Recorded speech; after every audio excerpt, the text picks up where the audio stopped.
Hello and welcome to the latest Middlesex University Distinguished Lecture, and I'm honoured and delighted to introduce our speaker, Ren Kapur, who is going to be talking about lessons from a life of serial entrepreneurship, what it takes to succeed in business.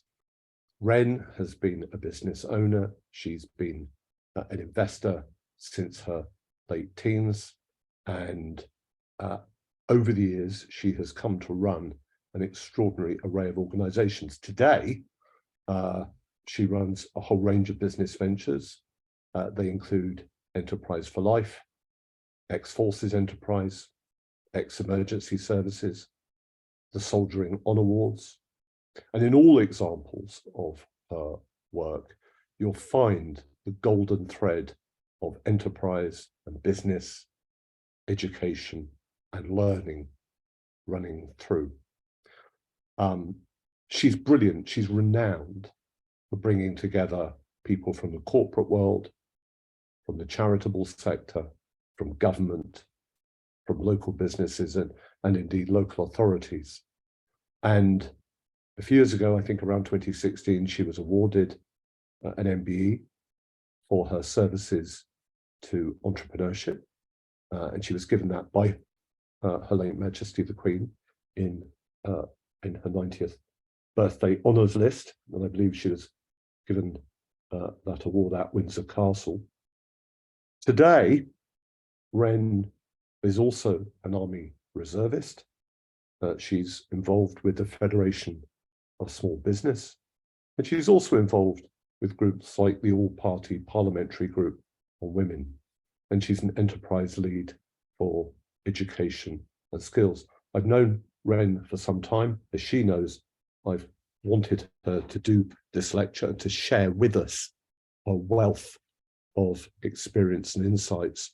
Ren, welcome and thank you for doing this. I'm going to hand over to you, but you know me, and you know that as well as people joining us through the Q&A tonight with questions, I will be prone on the odd occasion to interrupt and to maybe ask for you to explain certain things, etc. So although it's going to be in some ways a formal lecturing approach, we're going to make it from time to time somewhat conversational. So again, thank you for being with us tonight. It is a huge honor. You know quite a lot about Middlesex.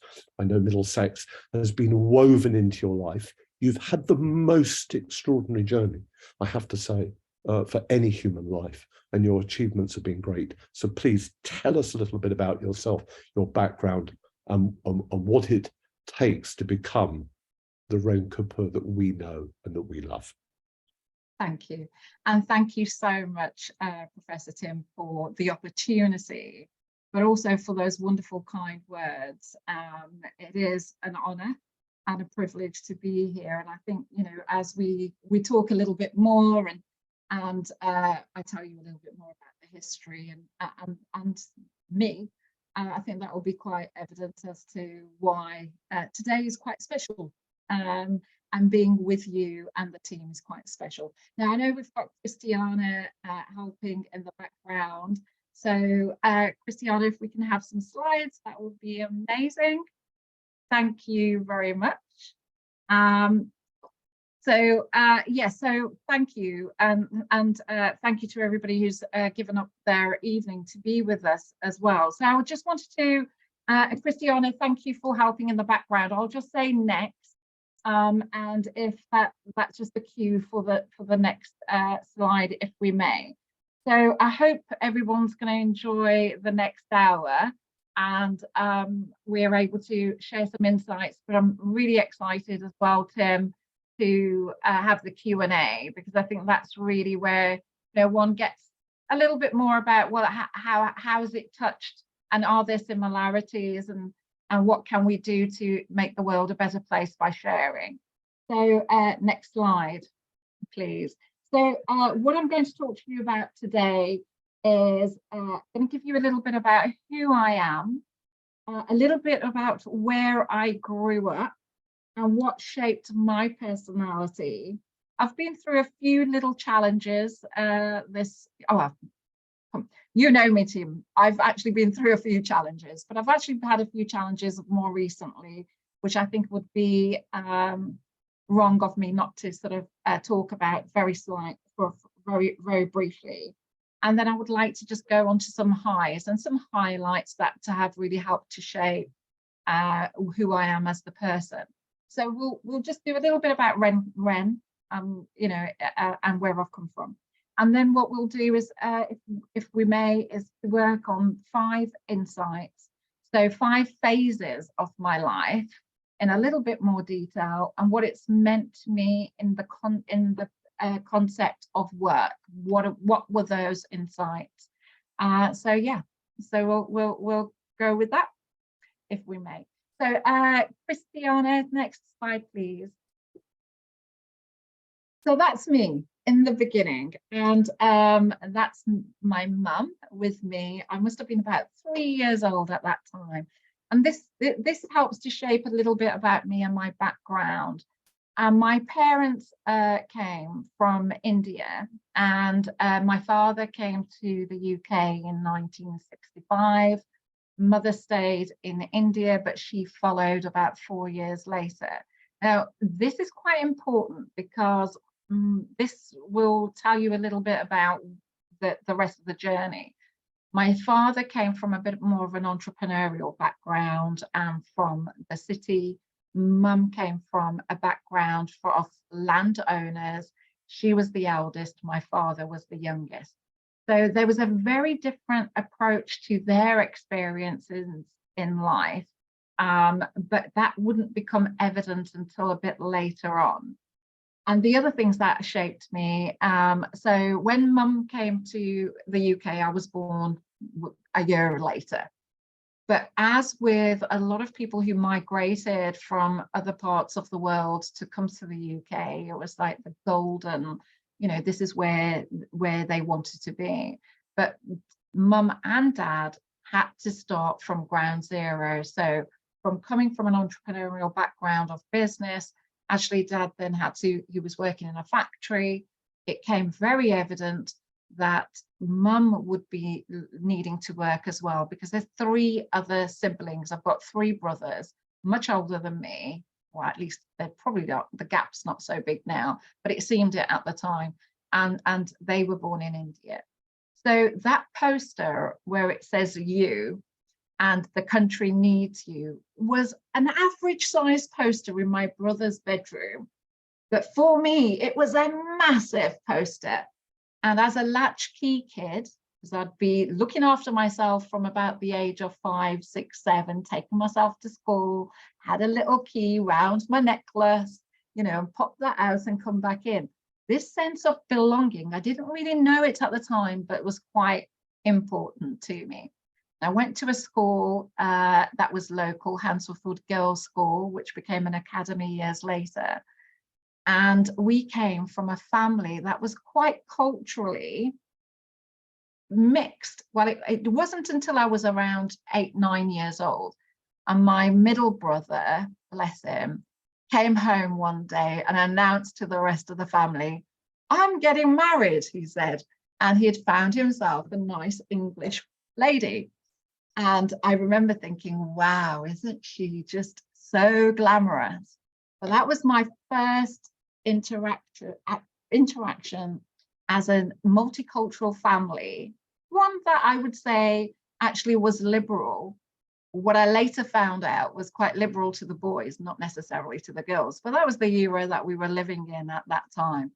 So that really helped to shape me. And a film called Private Benjamin. And Private Benjamin was all about, you know, we can break down barriers and push through glass ceilings. And I wanted to be like Private Benjamin. Little did I know that I might actually get a uniform and be a little bit like Private Benjamin. But the most important part of this slide is those 2 rings. And my father passed away when I was 15. And I was a bit of a daddy's girl, to be fair. and my mother didn't know what to do with me. And I was a little busybody. I thought I was naughty, but I think vivacious. I wanted to know everything. So my mum thought it might be a good idea if I get married. So my father passed away in the February. I was still 15 at that time. And by June, they'd found me a suitor. I'm still 15. And by 16, I was married. That was in the August. So that shaped my life. I came out of the academic institution, and that was significant for me. And since then, I used to love reading. You know, I used to spend my pocket money for my lunch on buying books. You know, so that was a big time, but it shaped my future. So that's a little bit about me in my early years. Next, please. And I mentioned earlier, so there are lots in between, and we'll touch on that in terms of some of the insights and the phases.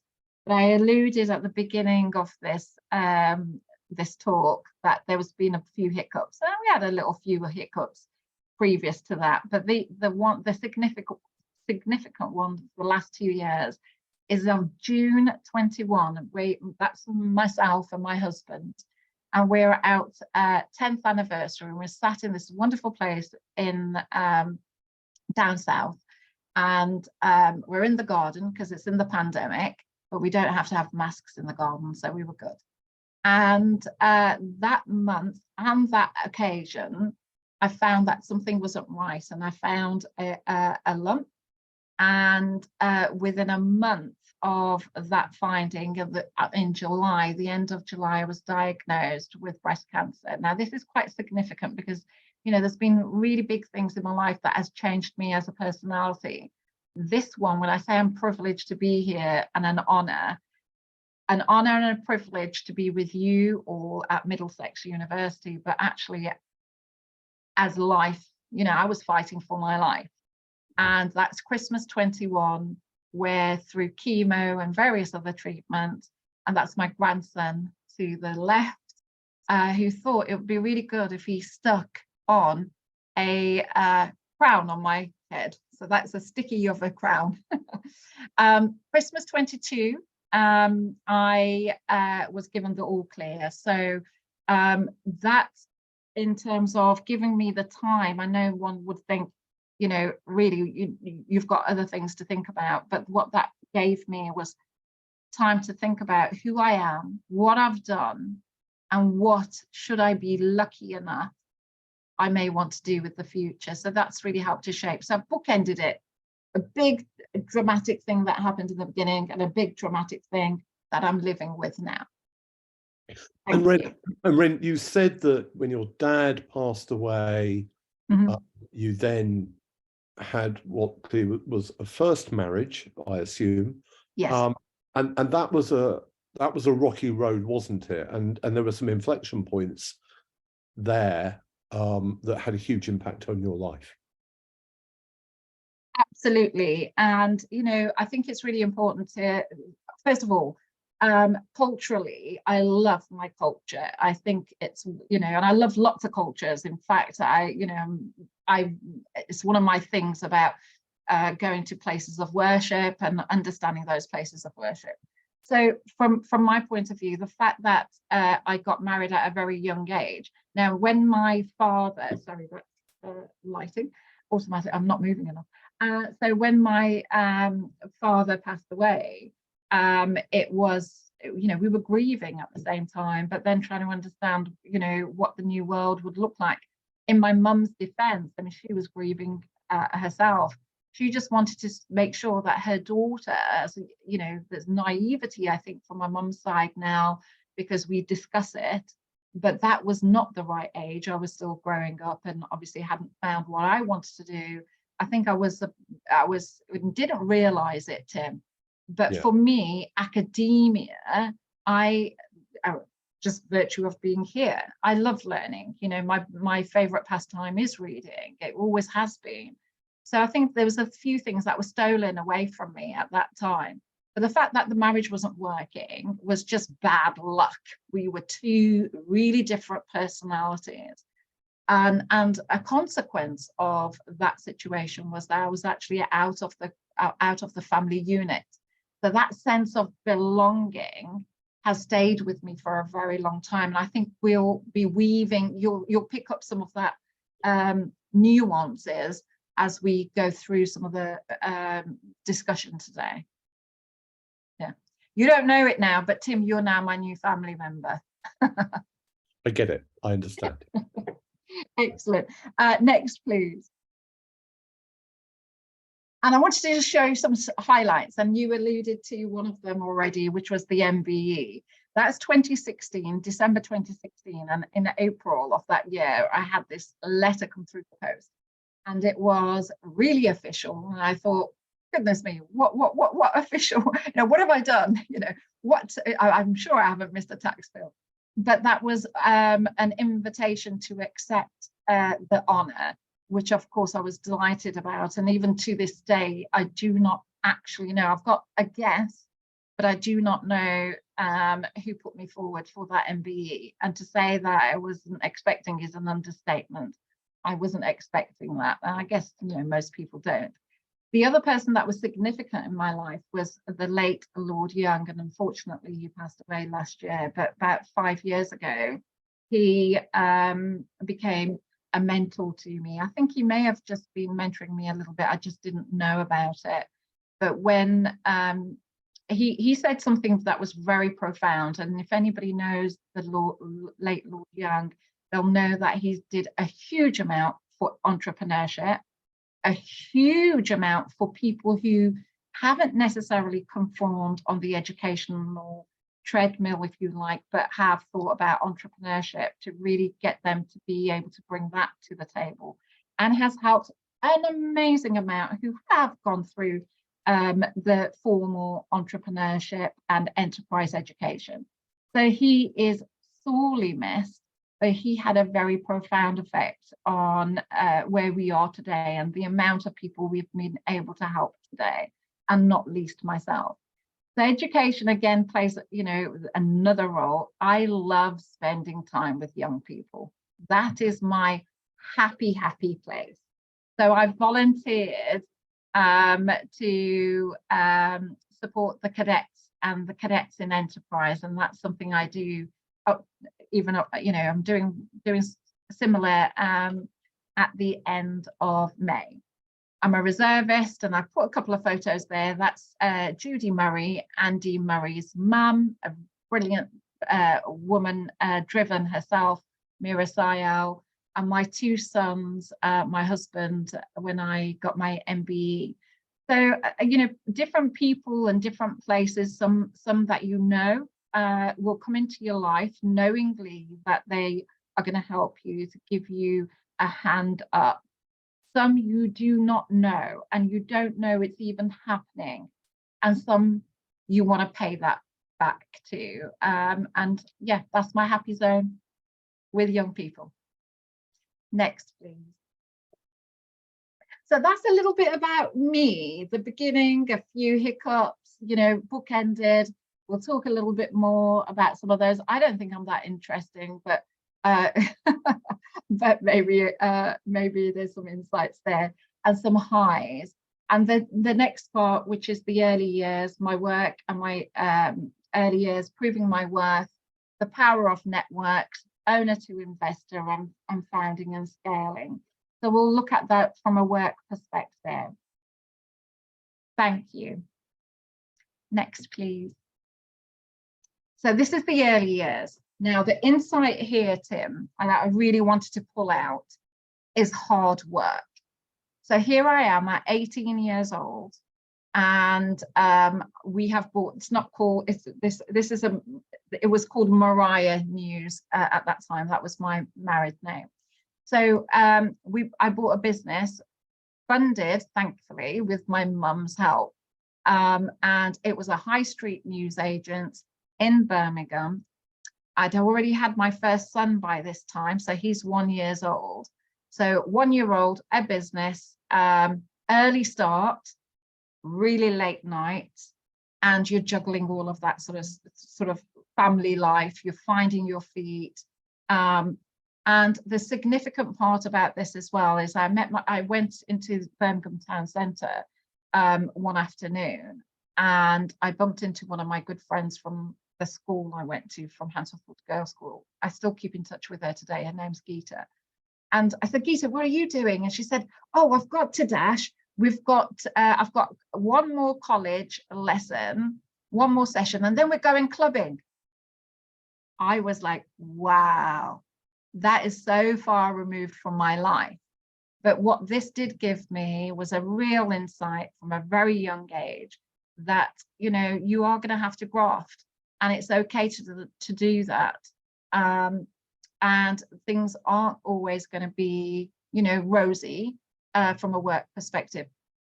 One of the insights I shared with Geeta was that why I was in town is I couldn't come into town the very next day because we were having an audit being done by the taxman. So that was my big lesson. But yeah, so that was hard work, pays dividends, that structure. We have to put some young people, older people, and everything in between. And I think, Tim, from your perspective, we've talked about that previously, how hard work is also, you know, builds you up for the future as well. Yeah, yeah. But you weren't just working hard, and you weren't just working long hours, and you weren't just involved in the running of a business on a high street. As you said, you were a mum, you were a wife, there was a child, children cry in the night. You know, that's a 24-hour job as well, as, you know, as any parent will tell you. I mean, how did you cope with the stress and the responsibility and the weight of it all? How did you do that? Yeah, and this is a really good question to ask, Tim, because, you know, there is a national shortage of childminders that we're seeing it in the news right now, and we're talking about 30 years ago, 30 plus years ago. So at that time, you know, and this comes back to the family unit, my mum helped me a lot. And yes, Aaron did go to a nursery. I did have a second child whilst we had the business, Vin. But if it wasn't for some intervention from friends and family, you know, it would have been much more difficult than it already was. I do feel, I'm going to be honest about this, I do feel a little bit like I was cheated out of a motherhood, because of course I was a child, 18, and with a business, and also, you know, responsibilities. So yeah, the early hours, the late nights is only one aspect of that. It's actually the whole thing. But building a network, and we'll talk about networks later, you know, you can cut your cloth.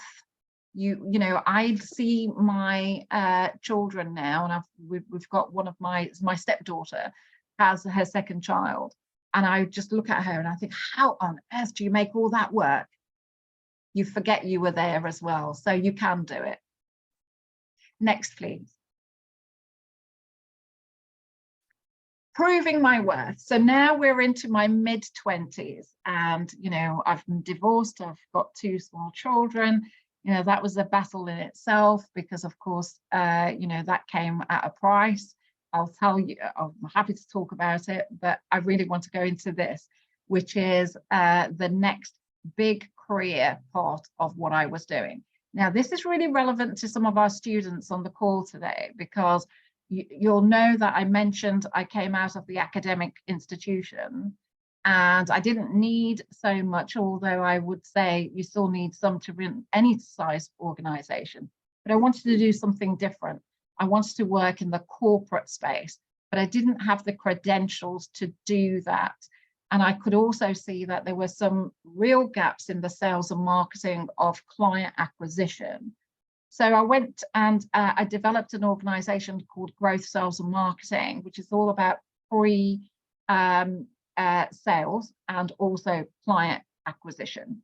So I went to some big organizations, And I knew that one of the stickling bits was going to be, the sticky bit was going to be, well, okay, so what have you done previously? So what I did is I said, look, I know there's this format. I can work with you on this format, but I don't want you to pay me unless I've actually delivered some of the work for you. I was that confident in the fact that actually there is a different way of breaking this nut of client acquisition for this particular field. But what it also did was sort of, it gave me a safety net to say, do you know what are the risks? What are the red lines? And if I fail, I've put an insurance policy in for myself, and I won't feel like I've let somebody else down, i.e. the client. So that actually went really well, to the point that we built up the credentials and we created a risk and a reward element to my business career. This helped me to create all sorts of other initiatives from this learning.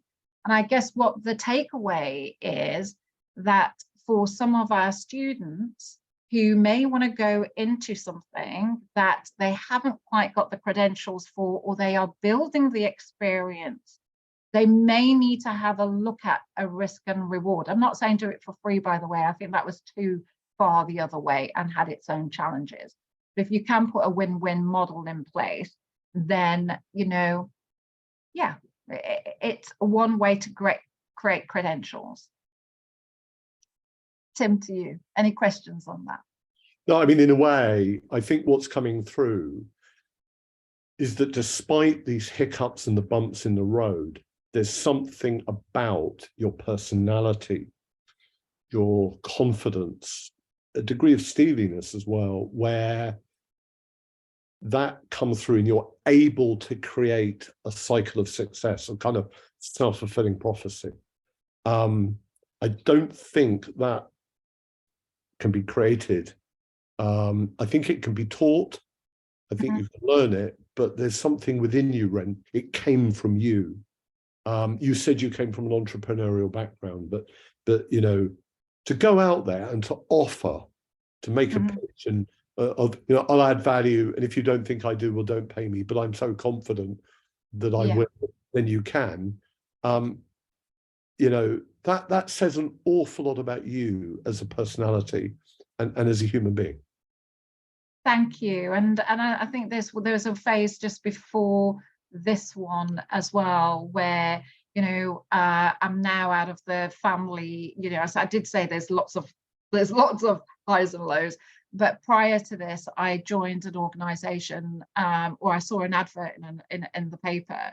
So the kids aren't with me at this point. I've been ostracized by my family. Haven't got I was homeless for a little while, so I hadn't got a permanent place to stay.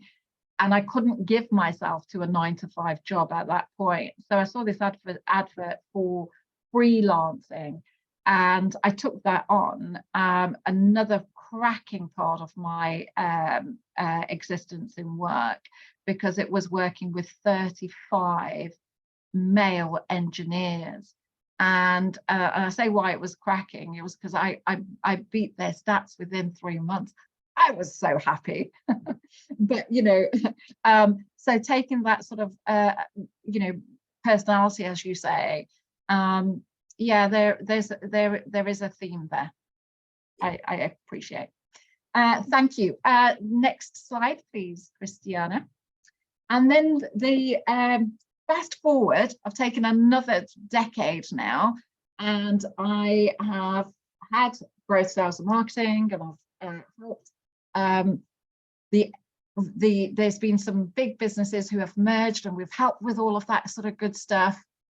And one of my clients was the Institute of Sales and Marketing Management, and I ended up being deputy chief exec for ISMM. I loved every minute of it. We also did awards, so the British Excellence in Sales and Marketing Awards. So, you know, I had a bit of a bug about awards at that point and prior to that. And ISMM allowed me to further look at connections. Now, the power of your network, and it doesn't matter. So I've taken 15 years of some work to get to this point. And the connections I made at Growth helped me with the connections that I made and was able to utilize at the Institute. The Institute then, there was the CIM, I got headhunted by the Chartered Institute of Marketing. And why I've got the Department for Children and Schools and Families on there is I was then picked up, or I was doing one of these things, I guess, but I was picked up by the Department for Education, because at this point I was starting to give some of my time back as a volunteer, going into schools, going into universities and sharing a little bit about entrepreneurship and enterprise, and how that also is valuable in the career choices that you make. And we'll talk a bit about intrapreneurship and entrepreneurship. So from that point of view, I worked with the FTSE 500, some amazing brands, to bridge the gap between schools and colleges and the FTSE, so that we can bring a better hybrid of experiences for the students. So here's the rub, Tim. The schools were saying, look, we want to engage the bigger businesses better. So if we had a better insight of what big business or business wants, our students, as well as the qualifications, but what other soft skills do they want? And what we had was big business saying, look, we want to have kids who are, and young people who have some of the softer skills. So bridging that was so important, and that was something that we did. And from there, I became the national champion for business, admin and finance for the country. There was only 5 of us, and the other 4 were on other subjects such as STEM and what have you. So connections, my takeaway for our students is that it doesn't matter about who you're meeting today. Know that they may be in your life in your 20s and your 30s and your 40s and your 50s. And I work with those people today. Some of those organizations are still my clients today. So that's and a lot of that, Ren, is about, I think, not just building networks, but the essence of it is really enjoying and being fascinated and curious about other people.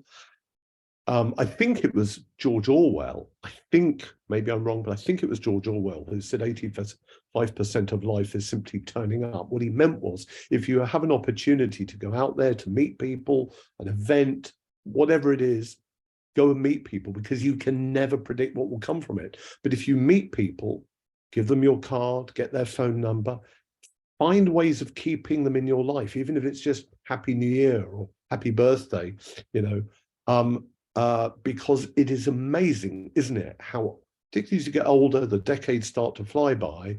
It's amazing how people come back to you, they come alive again. You must never be transactional about these things.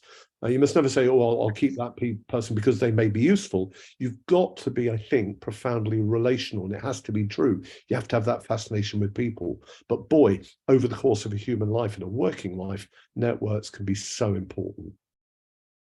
100%. So, and you're right, Tim, to point out it's not transactional. And so, and networking, the traditional networking isn't everybody's cup of tea, and I understand that. But if you have got some safe places in terms of, and some people that can actually work with you and introduce you to other places, there's so many people that want to help other people, and having, different mentors and coaches for different things is important, and having somebody that will be your champion to introduce you to things that are relevant to you, and then for you to be able to continue that connection.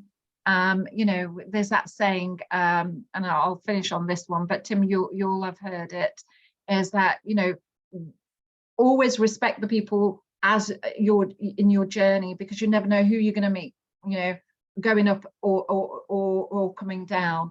And that joyful life and people is important, and is a skill.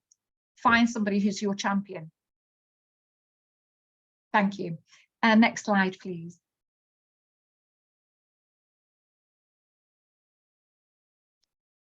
Another decade. Wow. And this one is, this is me now.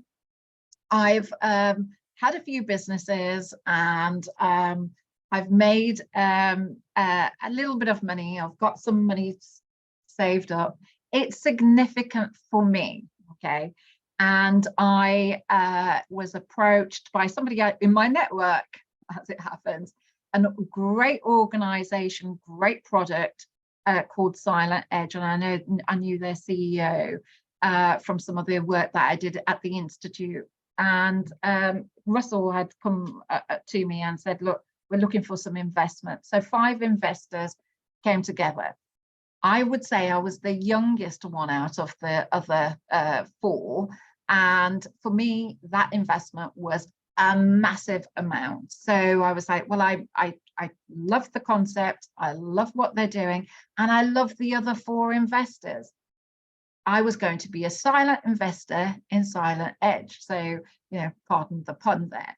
What came apparent very, very quickly was that actually they didn't just need the investment, but they needed the skills as well.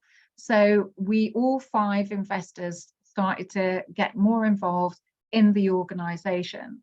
And it wasn't something I'd planned on doing, but actually it became, if I wanted to safeguard the investment, I needed to be involved. So one of the takeaway here is that, you know, if you do get to that opportunity to invest or be invested in, so if you've got a great idea, a side hustle or a business venture you want to just throw your energy in, it's not just about the money, it's absolutely about the people. And the people are important, but the money is important too. So have a look at the entire beach ball. This could have gone really wrong for me.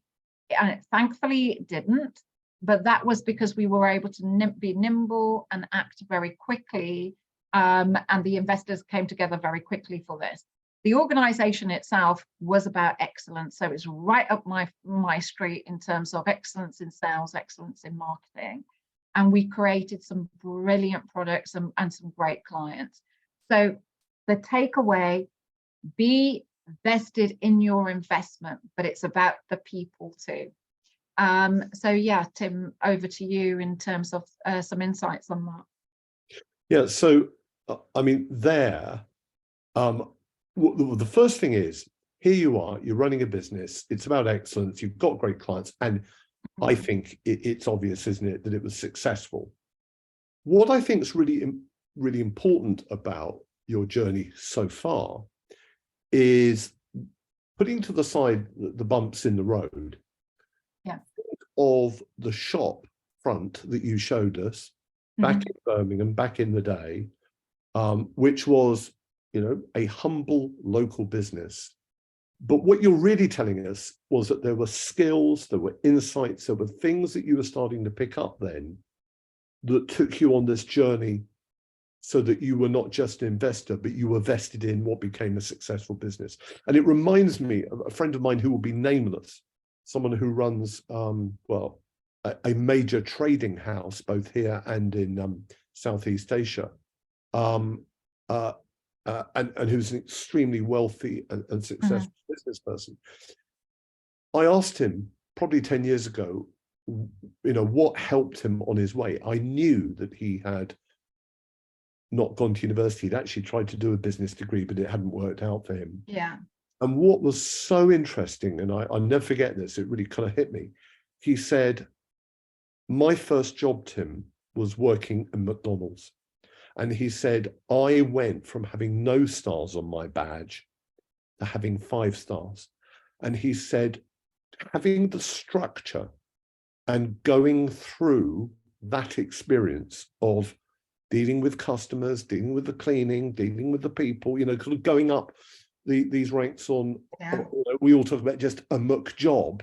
Yeah. He said, I learned more from that I later translated into my life and become the very successful person he is today than anything else. And I just get the feeling that there's so much that you learned early on from that humble business Yeah. That actually, when you deal with successful investors and people who are involved in business, if they're really telling you about where they've got to and what made them, an awful lot of it is to do with the high street shop, a small family business, a job at McDonald's, something that we may think is not that impressive, but boy, the learning, the skill set, the knowledge transfer, the capacity to deal with other people, to manage people, the discipline, all these things that you're mentioning, boy, that's the university of life, and it gives you a phenomenal skill set, doesn't it? Absolutely, and you've really framed that beautifully. I have got to say though, but with Silent Edge, we were very lucky because the investors took it. So I'm going to come circle back round, but just to address this bit as well. So when we sold out, so the investors got together, we sold out, and Russell took it to another investment house as well. So that was good because we were able to come back to that. But you're absolutely right. There's a lot of, you mentioned about all of these things that make a difference. If it wasn't for the shop, if it wasn't then for what was in Enco, and I didn't mention that because I just didn't have time to go through everything. But if it wasn't for growth, if it wasn't for ISMM, if it wasn't for these, all these different things are very different, but actually they're part of the same wheel. There's a spoke there, and it you start to form it. So it might seem insignificant in comparison to where I am today with the shop, but actually there's something else. You know, I'm sorry if I digress. My first entrepreneurial break when I was a little girl and was selling the sweets out of my brother's little homemade shop, which happened to be his cabinet. But you know, I would say I was about 7 when I was transacting on entrepreneurialism, and I think, you know, young people have that. They have it in abundance. It's about them being able to channel it in the right way. I want to just pick up on something before we go to the next slide about McDonald's. And I think her name was Jenny, but definitely her surname was McDonald. And I didn't know whether she was related to McDonald's or not. And this is going back probably what must be 15 or so years ago. And I went to visit her. She started at the bottom, if you like, no stars. She became the managing director for the retail part of McDonald's.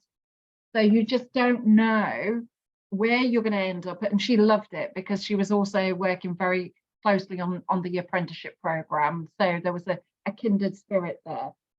Yeah. Building on your experiences for your future is absolutely, you know, the wealth of variety is important. Yes. I think for me, the big takeaway here is in a more ignorant, less forgiving, less understanding world, there may be people who look at someone young selling sweets out of a cabinet, working at McDonald's or in a newsagent or whatever, and they may think, oh, that's a rubbish job because I'm a lawyer or I'm a this or I'm a that. But actually, when you listen to a lot of successful entrepreneurs, it was often the so-called rubbish jobs that actually paid dividends and gave them the edge in life. And I think that there is a silliness and a snobbery here. And one of the things we're not good at doing, for example, in business schools, is understanding the role and the experience and the enormous impact that some of those lower status jobs and those lower status roles have, particularly for younger people. The trick is, and you mentioned it, that little girl with the cabinet, do you want to be an entrepreneur? Have you got the personality? Are you selling stuff? Yeah. Really, in a sense, matter where you start, doesn't it? If you start low down and you got it, you're going to make it.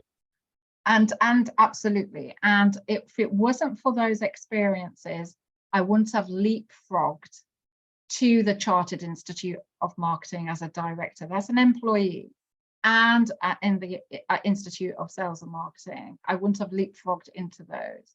So, you know, yes, I love being, you know, at the helm of my own organization, but actually it's not at the expense of that. And, you know, we do need to recognize we live in a world now, it's not one job.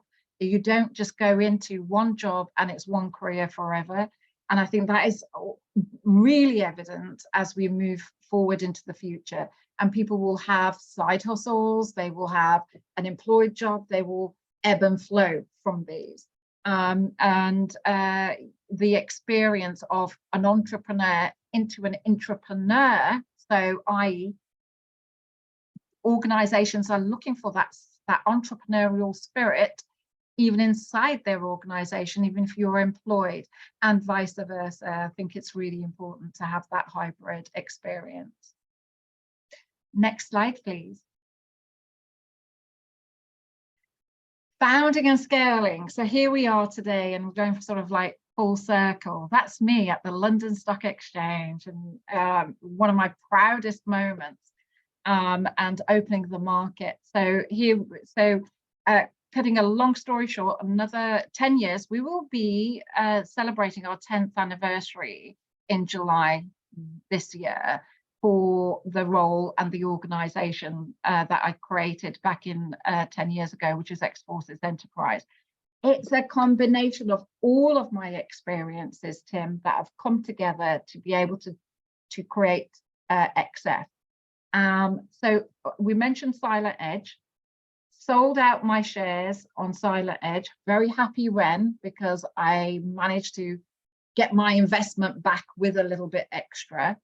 And I was going to do my MBA. So, you know, you've picked up this theme of not being able to have the opportunity in a conventional way, but along the way, I've been able to do vocational learning, Ashridge, and various other things.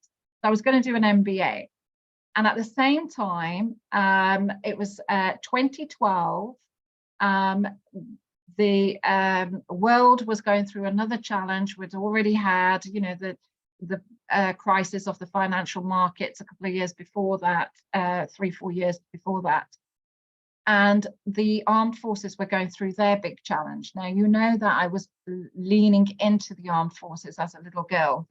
I wanted to be G.I. Jane or Private Benjamin, any of those would do. And there were a big announcement by government and in the news that we were making some redundancies, 20,000 redundancies. The papers and the media were picking up that there's going to be a lot of homelessness, there's going to be people who you know, aren't going to necessarily be able to have the jobs and all of that sort of stuff. So basically that we were going to have an element of people who have helped us to stay safe, and a lot of stuff that we don't necessarily know every day, that we're going to be broken because we didn't have the support systems to be able to help them. And I couldn't understand why we as a society would ever let that happen. Why are we talking about homelessness? Why are we talking about, you know, all these people that should be looked after post-service? So I started to unravel some of it, and I thought, well, actually, it's not all down to the opportunities aren't there. It's about individuals not knowing where the opportunities are and how to find those opportunities. And then I unraveled some more. Why are people, you know, potentially, you know, there's a big thing about alcohol abuse, or there used to be around, you know, why is that? And you start to take down the layers, and I thought, that could be me, that could have been me. You know, you've got a mothership. In my case, it was my family. In this case, it was the armed forces. You've got a roof over your head, as you do as a child, and you've got, you know, bread on the table. All of these things started to sort of manifest for me, to think, oh my God, I don't want people to go through what I went through. And this lack of, number one thing, lack of not having a sense of direction and self-worth and a sense of belonging. So I went to government and said, you can't let this happen. You know, you could do this, this, this, and this. And the response I got back was, what are you going to do about it? So what ended up being a passion to help others, which has been threaded throughout my career up to this point anyway, became an initiative, which is now the leading organisation in the UK, helping the armed forces, emergency services, Soldiering on Awards, and Enterprise for Life for everybody else, especially for people coming out of education, to look at how they can maximise their opportunities by connecting them collaborating, entrepreneurialism, entrepreneur, and that's where we are today. So collaboration is vital to our model. We work with government, we work with charities, we work with big business, and pull all of that together to help the individual. And the core of what we do is about the individual. So from being displaced, we're helping others to find their way. Yeah, and if we look at just ex-forces, for example, yeah, what is so interesting to me about that enterprise and the Soldiering on Awards is, and you see this time and time again with entrepreneurs in business, is that on their journeys, almost unconsciously, they become what they were very deeply in their own heads when they were much younger. I have a young man I was talking to today, who I'd mentored back in 2010, and he and I spent a day together, and we sort of envisioned his future and what did he want to do. And he created a fairly, I'm being polite now, disparate list. It looked fairly eclectic of, well, I want a house in Scotland, I'm quite interested in the Middle East, I'd like to work here. And and what he remembered today of me saying all those years ago was about, it was about 12 or 13 years ago. I said, all the things you've listed, you can achieve. You don't know how you will do that yet, but they're deeply in your head. You really want these things. So I have no doubt you will do these things. These things, we often become, this is the point, what we are deeply in our head. I said, what concerns me is that when you achieve these things that are deeply in your head, make sure that you really, really wanted to do them. So my message was, beware what it is you're envisioning, beware what it is you think you're about, because when you fulfill them, when you do them, you better have really wanted it. So here you are, you are a reservist, you're involved in ex-forces. There's an awful lot, isn't there, of Private Benjamin in there. The people you meet with, the people you work with, there's the entrepreneur, there's the young woman who was selling the cabinets out the suite, as you said earlier when you were 7 or 8 earlier. It's all in there, but it in a way, you're inviting me to ask you the question. We see the link, Ren. It was all in there. It was in there from when you were a kid. It was on your first slide. Here you are a little bit older, wiser. Is it what you really wanted? Yes is the answer, right? So it's an absolute yes. I do sort of sometimes, I've got to be honest with you, I keep saying that, then I'm sort of, but I couldn't have ever dreamt about being a reservist. I didn't think that was going to ever happen to me. Now, it didn't mean that I was never going to be in the armed forces community, because I created that. I created that before I even became a reservist. So, and when I rocked up and somebody from the from Business Innovation and Skills, as it was at the time, I said, what are you going to do about it? I mean, they couldn't have given me a bigger challenge, because here you've got an British Asian woman who's never served, so you've got a gender thing. You've then got, the community is primarily, and especially then, it's different, it's getting better now, but it was primarily Anglo-Saxon male. And, the challenge, I look back and I think, oh my God, what were you thinking? Did you really think you would have the national organization delivering entrepreneurial and enterprise skills for the armed forces? I didn't see the challenge as clearly as I saw the need to want to support this community.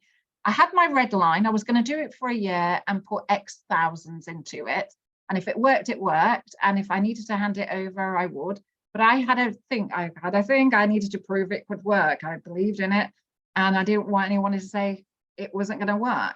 In fact, anybody who says that something isn't going to work that I feel passionate about, it's like a red rag to a bull. So yeah, I think, you know, loads of things came together at that time. But the thread here for me is, yeah, it is about supporting others to be able to achieve.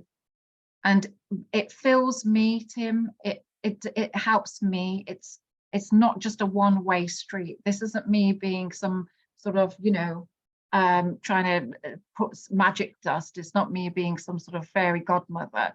It actually fills my well-being to be able to do the job I do today.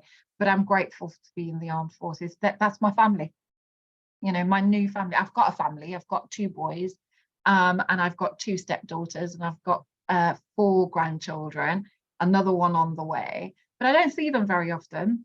But what I do is work on XF and XES and E4L. Yeah. Brilliant. Absolutely brilliant. Brilliant. Thank you. So next slide, please. So these are the 5 insights and the takeaways that I wanted to just sort of give you a little bit of context about. I mean, if we originally I had just this slide I was going to talk to you about, and I thought this is not going to paint the picture. So yes, there was a lot of hard work. I found a model for risk and reward so that I could prove myself. The connections have lived with me the entire time. If you be vested in what you're doing, whether it is you're the person or you're the money, it doesn't matter. It's a whole that's really makes a difference. And collaboration, turning something from being quite, you know, I need to keep it to myself, to collaborate. Collaborating is hard work. If anybody says it's easy, it's not true. Many people talk about collaborating and genuinely aspire to collaborate. Very few people know how to do it well. So collaboration is something I would say learn how to do, because it will stand you in good stead for your future careers. And I say careers very purposefully. Thank you. And next slide. I think that was going to be one more slide, just saying Q&A. Fantastic. Okay, well, Ren, thank you so much. That has been the most magnificent hour. And what I think has been so extraordinary about it is the combination, your truth-telling about the bumps in the road. You've been very open about some private things, a recent illness, an earlier marriage, all those sorts of things, your dad passing away.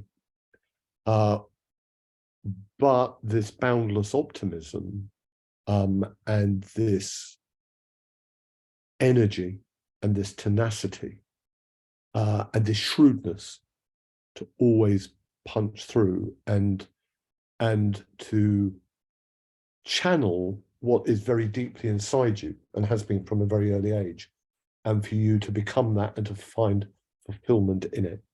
And thank you. And thank you also for highlighting the hard work, the risk reward, the connections, the networking, the be vested in your investment, the collaboration, because you tell a very remarkably human story, and one that is often missed, obviously, because of its granular detail and its peculiarities and its idiosyncrasies and all that it is to make any of, you know, all our human lives.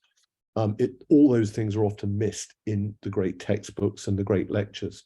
Often history books are a good example of this. They often tell you, you know, oh, so-and-so then invaded that country, or this king or that politician did that. Well, that's all right for a history book. It all makes it look linear and logical, but that's never how it is. When that king invaded that other country, or that queen invaded, or the politician did whatever, maybe the reality of their life that day, they were feeling angry, or they got out of bed the wrong way, or whatever. And what you've done is you brought us down to earth, crashing down back to the world of reality of what it really is through lived experience to be an entrepreneur.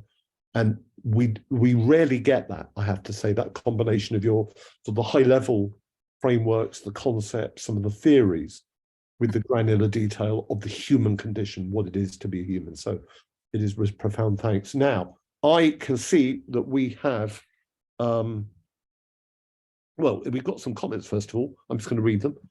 Please, everyone, do feel free to put any questions forward. Someone has said here, thanks, Ren, for the interesting and insightful talk about your life and vision. Do you have any advice for an investor looking for the right investor?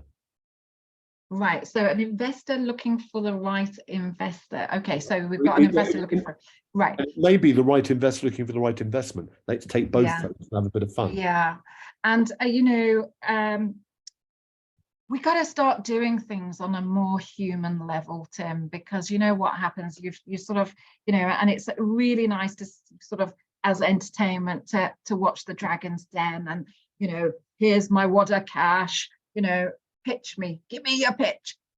It shouldn't be that way. The person who's looking for investment, they are really passionate about what they've got. It is effectively their baby. I know this because I've been there. And so, you know, ripping it apart doesn't do anyone any favors.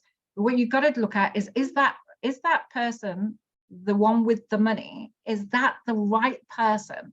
Because the money, believe it or not, is important, but it's still binary. You've got to know, is that person going to be good for my business, my venture? And what value other than the money? Because it's a little bit like, you know, everybody talks about this, you know, it's nice to have this as a sort of salary point or whatever. But actually, after a while, you don't see that. It's about the recognition. It's all about the other softer things. So my advice on that would be, no one holds the golden ticket here, or no one sitting on the throne. You are equal, be it the person who's got the idea or the business, or be it the person who's got the investment money. And we need to change the dial in how sometimes investment is looked at and how ideas are looked at. Yeah, absolutely. Interview them. Love it. We've got a couple of comments from Professor John Grisby, who says, amazing story and insight. Wow, thank you for the inspiration, Ren. Jill Pay says, inspirational as always, Ren. You've told your story with great truth and passion. My question is, what's the jewel in the crown? Okay, so where's it all going? I love the, by the way, I have to confess, I do love the photograph of you at number 10. Yeah, that's question time. Was there a coup that we missed this afternoon? Bless you. The hair is not the best. But you know, hey, that's just optics. So, you know, what's the big nugget? Okay, so there's a couple of things. So the thing that the future, and it's really a timely question, because I've gone and done some soul searching, and it's not just about my career, but my career plays a big part of who I am and I identify with, but actually who and what I want to achieve, you know, in my next part of my work life. So there's a couple of things there. One, I don't want anyone to have gone through the challenge that I went through 18 months ago. I literally fought for my life. I did not think I would be here today. But what it did do is made me reflect on me as a personality. Yes, I know, you know, and I've been critical about myself. You know, I've been very driven and I drive everybody else to the speed I'm at. And it's taught me about being a little bit more compassionate about other people's pace.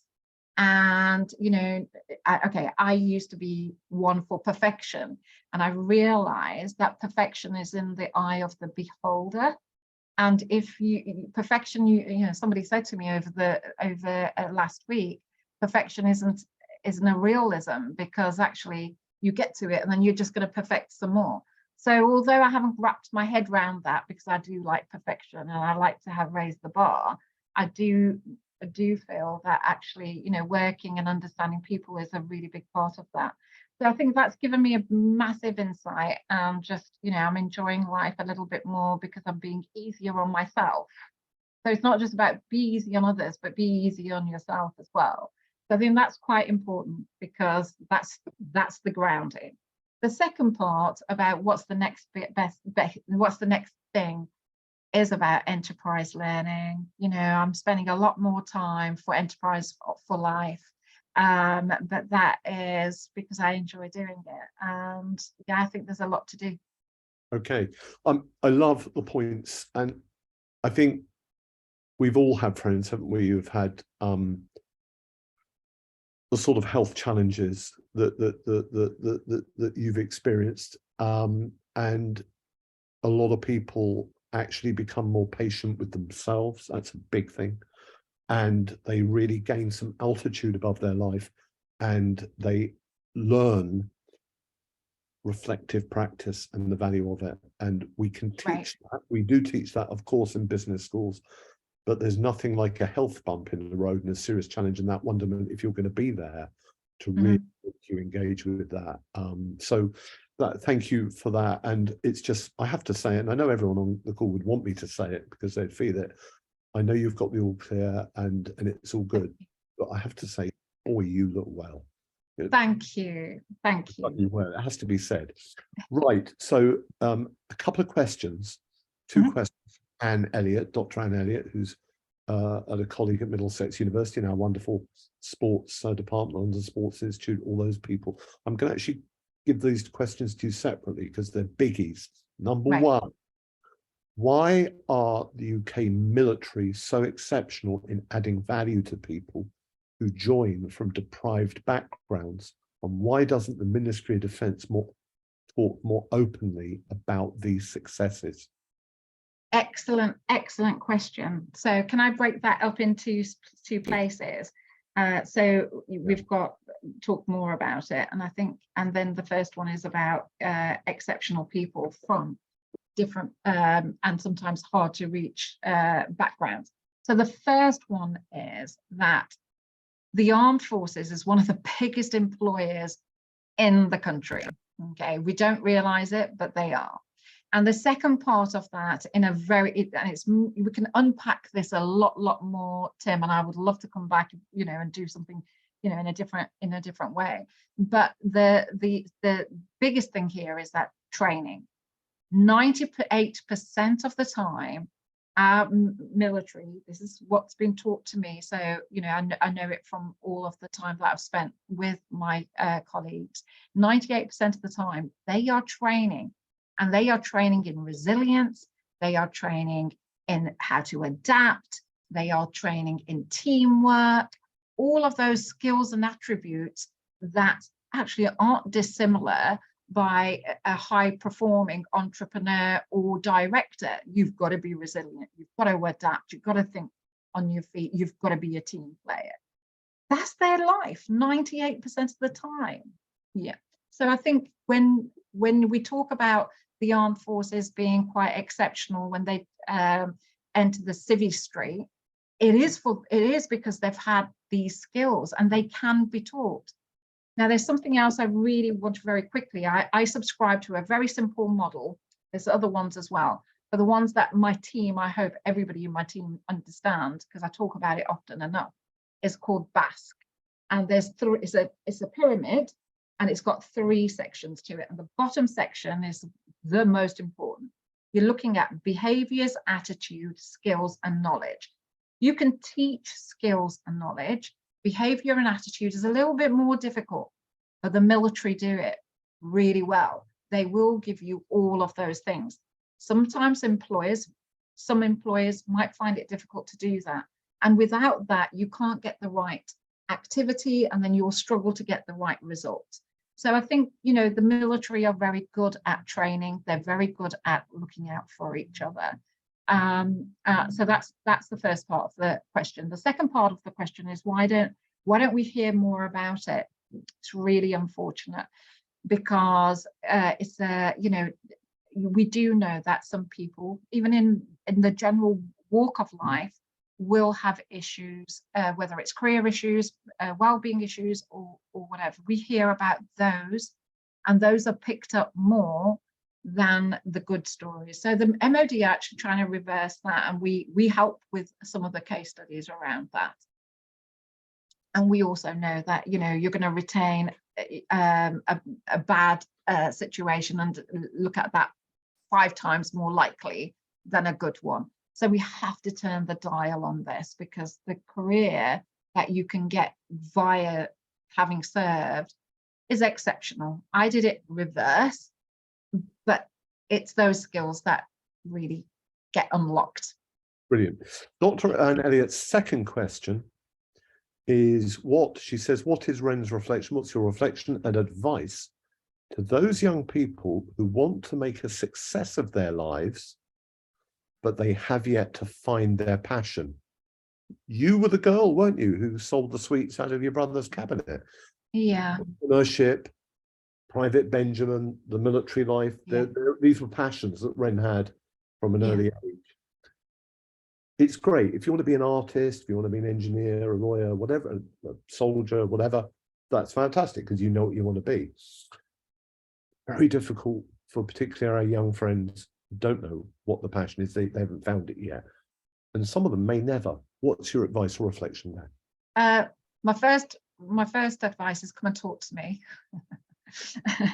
So that's your first thing. The second bit is to sort of say, look, I didn't get it always right. So those 5 elements that I spoke about was to give you insight. But there's been things in between that haven't worked, or you know, I felt that might be an area I wanted to go into, but actually on paper it might have looked right, but actually my heart wasn't in it. My youngest son is exactly the same. He really wanted to teach, you know, but his father wanted him to be a lawyer. So, you know, it's you do get to these sort of situations whereby you're not quite sure. What I would say is, even if you're not sure about something, but you want to try it, put your heart into it, even if you decide that it's not right for you, okay? Because that is your time and your experience as well. So, you know, there's many a time when I've thought, okay, I'm getting paid for something, it's not where my heart is, but I need to give my all to it because they're paying for it, and actually I'm going to learn from it, even if I'm going to learn just one thing, and that one thing is, this is something I'm ruling out. Okay, the power of ruling something out is equally as important as ruling something in. Okay, so, you know, the tapestry of life is, and I go by the law of averages, you're going to try 5 things to find your one passion. That's 4 things you need to look forward to not liking, okay, but giving your all to, because you'll learn something from that. Brilliant. That is really powerful, insightful, and useful. Anne Elliott also adds, and she's put here a PS, and she'll kill me if I don't add it. PS, she says, hello from a fellow Brummie. So we've got a bit of a Brummie conspiracy going on here. Natalie Van Meurs says, thank you for sharing your story. If, as Professor Evans says, please everyone call me Tim, it was there from when you were very young, how can we translate that into a growth mindset, not a fixed mindset? In other words, if we aren't as entrepreneurial from the onset, how can we develop that positive spirit? Well, that's a good one. It's a good question. Yeah, it is a good question. And, you know, I don't want everybody to go through all these big sort of challenging, you know, obstacles that I went through just to find out that, you know, where your entrepreneurial skills lie. You can actually learn those from, you know, great business schools now, but also from other people. I've got to say this, if half a dozen or a dozen of your students came to me and said, right, okay, I would love to just understand some entrepreneurial skill sets, I would match them up with an entrepreneur. Okay, so what is it that you can give them as an insight? Pretty much every young person today is brilliant at social media. you want to hang out with me for a week, and I'll give you some insights on entrepreneurship, and you can help me with some of the stuff that I need. There's a load of entrepreneurs out there that would welcome to do this. And actually, I think most entrepreneurs, we've seen, you know, the ones that are out there in the public domain, you know, the Bransons of this world, the Deborah Meadens of this world, you know, they're giving something back to society because they feel that actually, you know, we're champions of entrepreneurship. We can teach that. So find yourself an entrepreneur who is willing to part some of their insights, because I pretty much put my hand on my heart and say I pretty much think a lot would do that. So find somebody.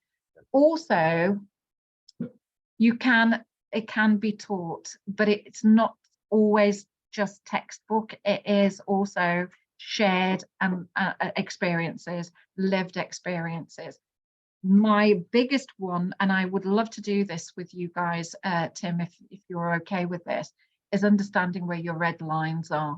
Because as soon as you know where your red lines are, because some people are afraid to jump into I'm going to start something because I might lose my 500 quid, or, you know, or 1,000, or I've got to remortgage my house. It's all relative to the individual and the situation. Well, and therefore they don't do it. So we go through a process of, okay, what's the maximum you're prepared to put on the line, and for how long? Because emotion can get in the way. So my gift back on this is, find yourself an entrepreneur who's prepared to let you shadow them, and 2, go on a experiential session on red lines and putting safety nets in place.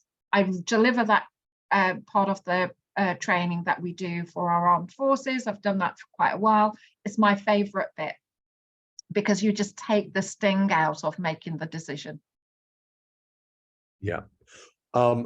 Brilliantly said. Thank you. Now, there was someone who just made a comment, and they've withdrawn it. I know who they are. They're actually one of my PhD students. Okay. I know that they listened to you, and I know they were in the Middle East. I think they've removed their name because they didn't want their name to appear. But we live in an interconnected global world, and there they are, a mother of several children, a Middlesex PhD student out in one of the Gulf countries. So I won't name them, but thank them for having watched and clearly enjoyed it. Thank you. Someone here, Jock Boyle, inventor, says the UK military is one big family. Is that what you drew from it? So maybe that's a bit of a question there. Yeah. And then someone called Amanda says, Ren, you're an inspirational individual. The military world is becoming far more gender inclusive. How do you feel the world of enterprise is up? Is up and coming for female leaders in business. So there's recognition that that the armed services are becoming more inclusive. There are, of course, imperfections. There have been a number of women in the press. People have written books, for example, that I could quote, that have been reported in the last year. People, for example, some of the women who went through Sandhurst became officers in the early and mid-80s, who back then and in the 90s and beyond had some really bad experiences. You know, so to what extent is it one happy family? To what extent are there huge problems that remain? You know, where are our armed forces on the sort of journey that people like you and I and all the Middlesex family want, which is one of you know, inclusion and diversity. Yeah. So, and thank you for asking that question, because I think it's a really important one. And, you know, when we're doing things like these webinars, it's very much about, okay, what are the positives? And, you know, you're trying to make sure that you're imparting with real nuggets that can be taken away. And you don't want it to be about doom and gloom. So, you know, I've been really fortunate. I've I believe, from a reservist perspective, I cannot tell you how inclusive my unit has been. And also, I've only had one incident where I think, somebody was really just trying to trick me over, but I think he would have done that anyway. It doesn't matter if, I was pink and with, orange spots. I think he would have done that anyway. So for the majority, and I wouldn't have stuck with it for as long as I have if that wasn't the case.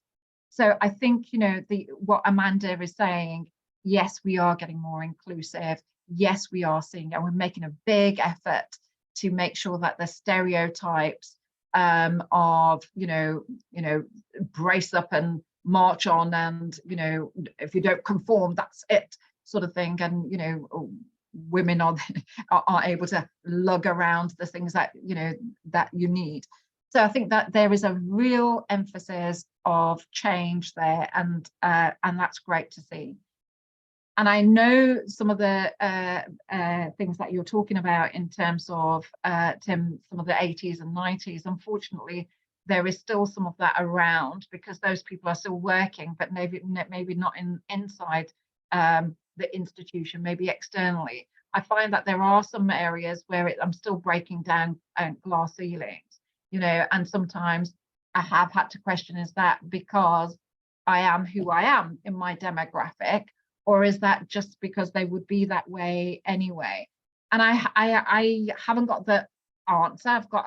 I think it's a bit of a 50-50. And I do believe that there's a long way to go still.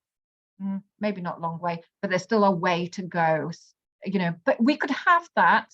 We've got the FTSE talking about women on boards and gender diversity and ethnic diversity and, all sorts of diversity and inclusion for boards, so I don't think this is exclusive for the sector.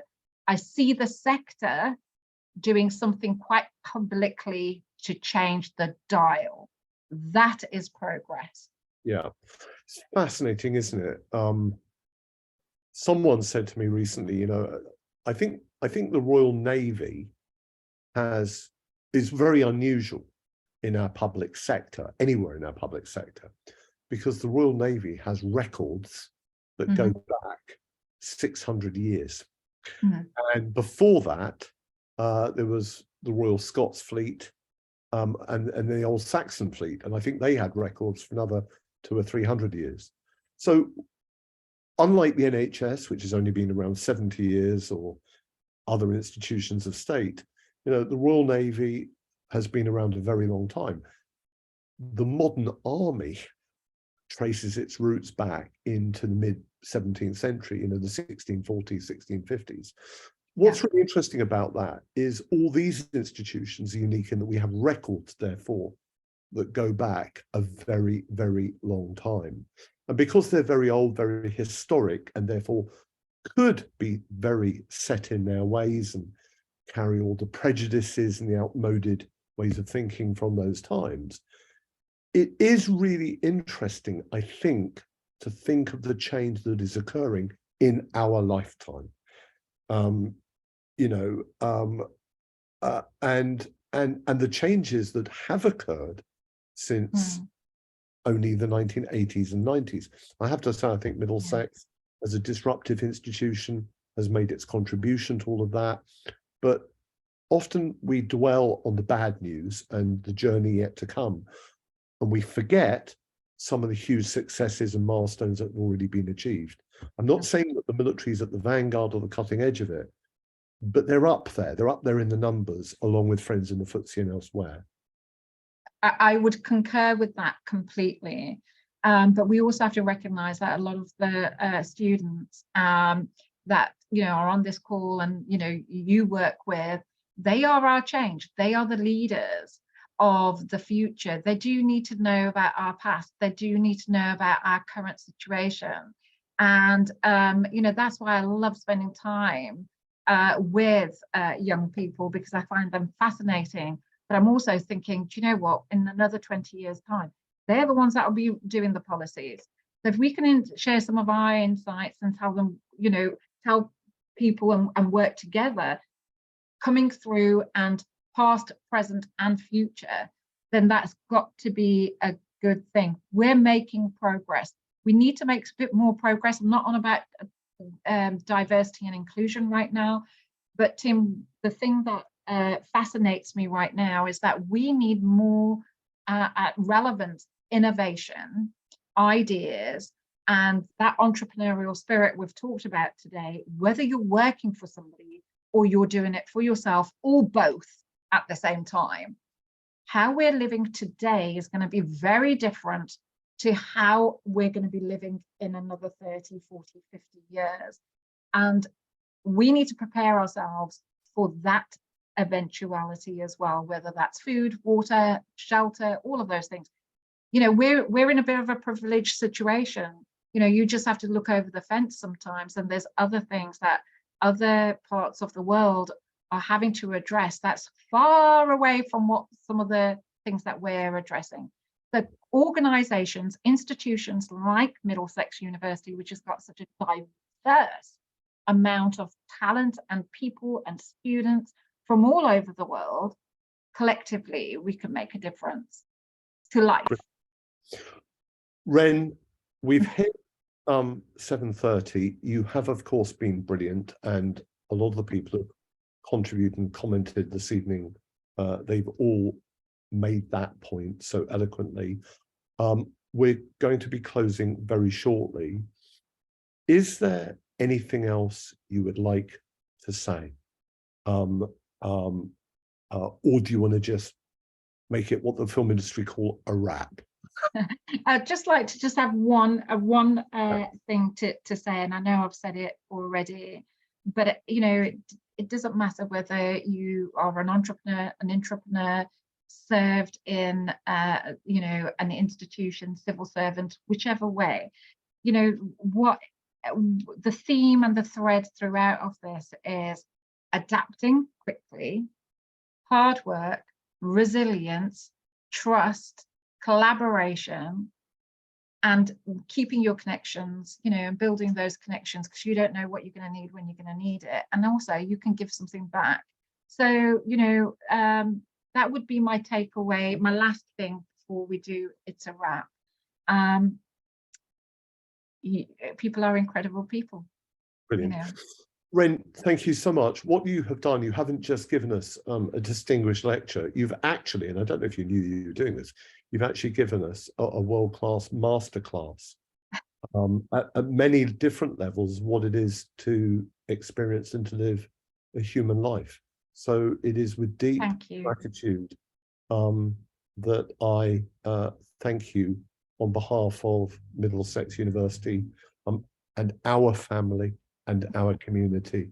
We stand full square with you, and I just get the feeling with you that you've not only achieved extraordinary things, and you've gifted us this evening brilliance, but I get the sense with you, in the waters, I get the sense that the best is yet to come, that there are many, many years ahead of you, and that I get the sense that now you've overcome the health bump, you're going to be around for many, many years, and that you're going to reach ever newer and more spectacular heights. So thank you so much for everything that you've said and contributed, and most importantly, that you are as a human being. Thank you, and thank you so much for having me. It's hard talking about yourself, but it's been a complete privilege and an honor to be with you guys. And ladies and people, yeah, I haven't done one of these for a couple of years. I had something else I was thinking about. So thank you for the opportunity, and I hope yeah, to be talking to you all again soon. Brilliant, our pleasure. Thank you. So